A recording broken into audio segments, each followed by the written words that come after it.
Pedestre morre após ser atropelado na rodovia Washington Luiz. Segundo informações, a vítima caminhava pela estrada à altura de Santa Gertrudes quando acabou sendo atingida por um carro. Aparecimento de escorpiões gera preocupação a moradores. A rua tem aparecido muito bicho. É escorpião, rato, barata, sapo. No quadro Eu Vi, o descarte incorreto de lixo e entulho, mais uma vez, é apontado por moradores. Brasileiros já sentem no bolso a alta no valor de combustíveis. Sempre impacta no bolso da população, né? Então é complicado, né? Rio Claro vence partida em casa e se garante para o mata-mata da Série A3. E ainda, Dia da Síndrome de Down incentiva a inclusão e combate ao preconceito. Acredite que somos capazes e vamos surpreender todos vocês. Hoje é segunda-feira, 23 de março de 2026 e esses são os destaques do Rio Claro Notícias que já está começando.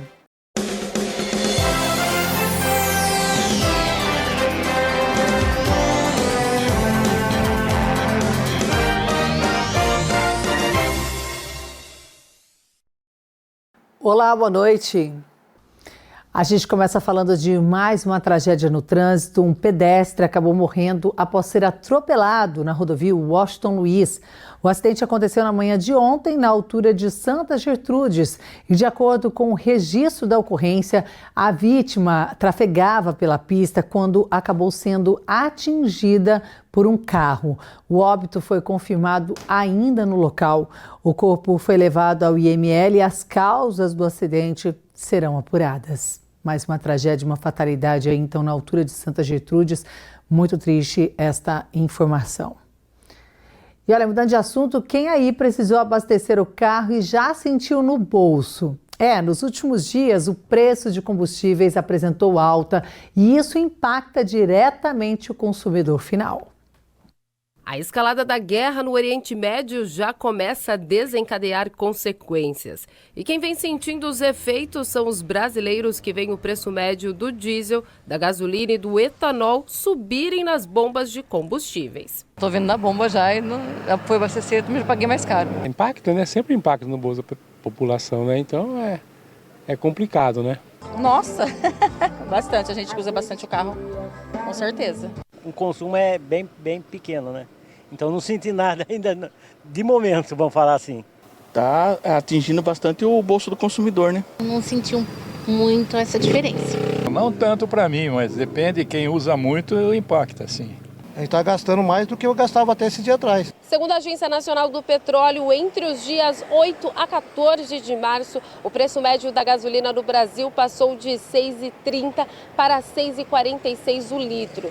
Um aumento em média de 5,24%. Já o etanol se manteve mais estável, mas ainda assim tem impactado o orçamento do brasileiro. Isso pode refletir nos preços de serviços, produtos e alimentos. Um efeito em cadeia que afeta toda a economia e aumenta a preocupação dos consumidores. Em uma tentativa de frear a alta dos preços, o governo zerou as alíquotas de 2 tributos federais, o PIS e COFINS, e aguarda um posicionamento dos estados para zerar o ICMS até maio, na tentativa de evitar a greve dos caminhoneiros. Enquanto isso, o consumidor vai pagando mais caro. E olha, uma proposta que foi aprovada no Senado e na Câmara dos Deputados segue para a sanção do presidente Lula e autoriza drogarias dentro de supermercados.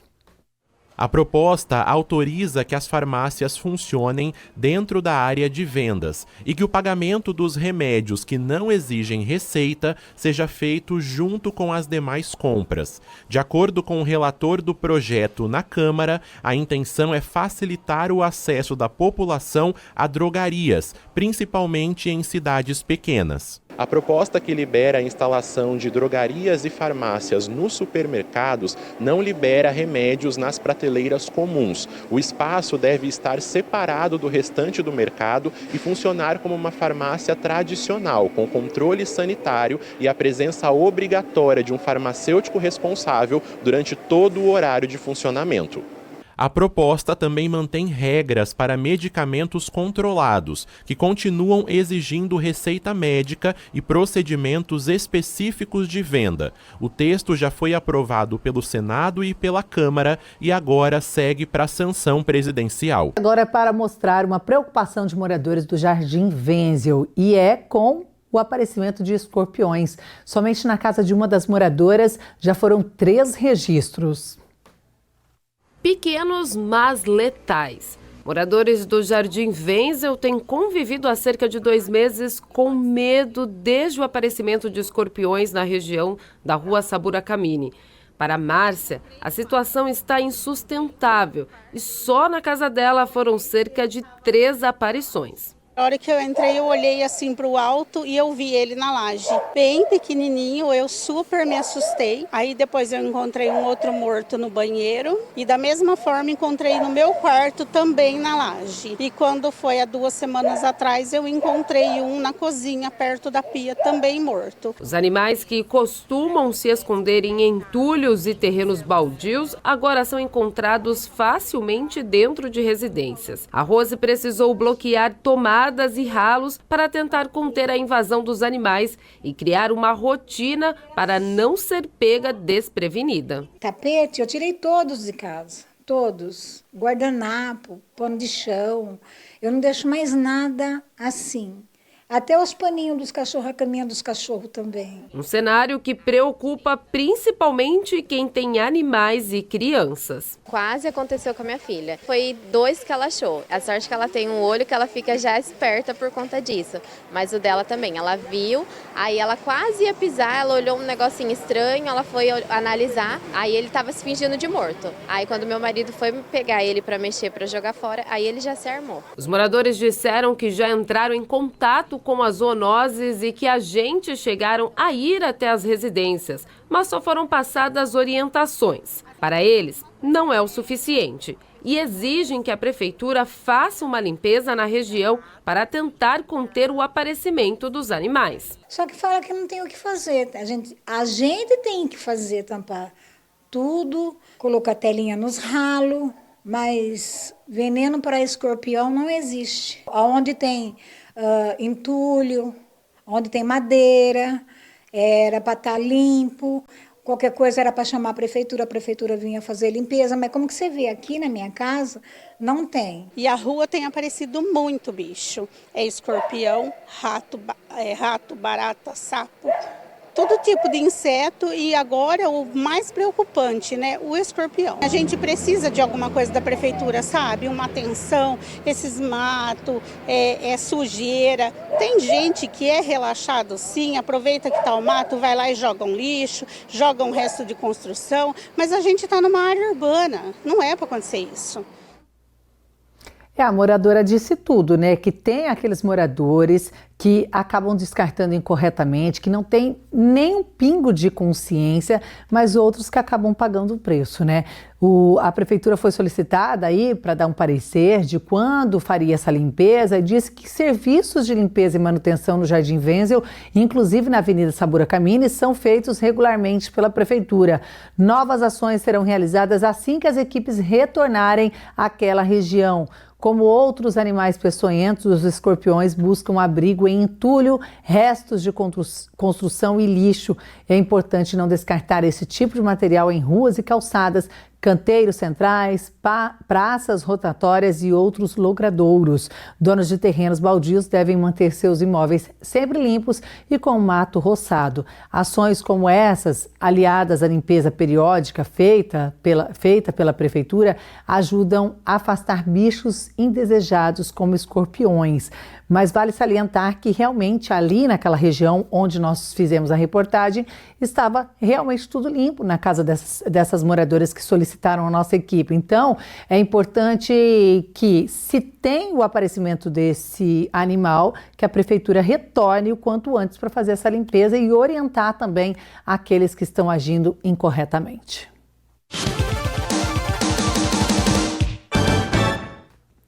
E no quadro Eu Vi de hoje recebemos imagens do Jardim Nova Rio Claro. Quem nos enviou foi o morador José Maria Rocha. Ele diz que este terreno baldio, que seria da prefeitura, tem sido utilizado para o descarte incorreto de lixo também.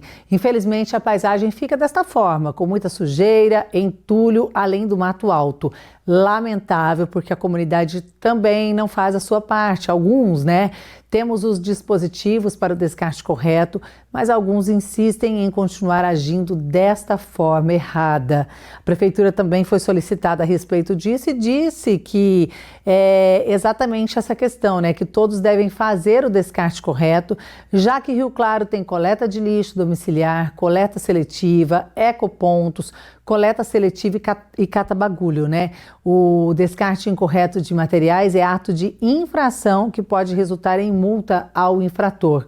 A limpeza de terrenos é feita pela Secretaria de Serviços Municipais em todas as regiões e assim que concluem o último setor, as equipes retornam ao primeiro e assim por diante. Mas não informou quando o Jardim Nova Rio Claro vai receber os serviços novamente.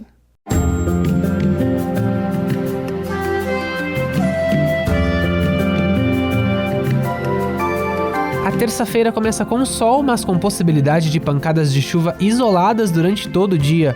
Em Rio Claro, mínima de 20 e máxima de 32 graus. Em Analândia, mínima de 19 e máxima de 31. Em Limeira, as temperaturas oscilam entre 18 e 34 graus. E a seguir, Rio Claro vence partida e se garante para o mata-mata da Série A3. E ainda, a atividade incentiva a inclusão e o combate ao preconceito.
De volta e agora a gente fala com você que está em busca de emprego ou uma nova recolocação no mercado de trabalho. Tem vagas disponíveis em Rio Claro em diversas áreas.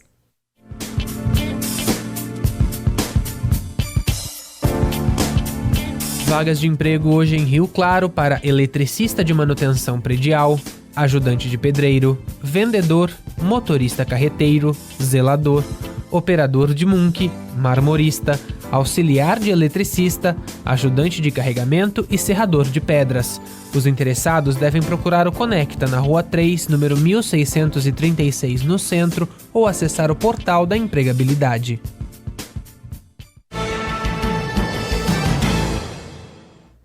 Vamos falar da vitória do Rio Claro, isso mesmo, jogando em casa, o Galo Azul conseguiu se classificar para o mata-mata da Série A3.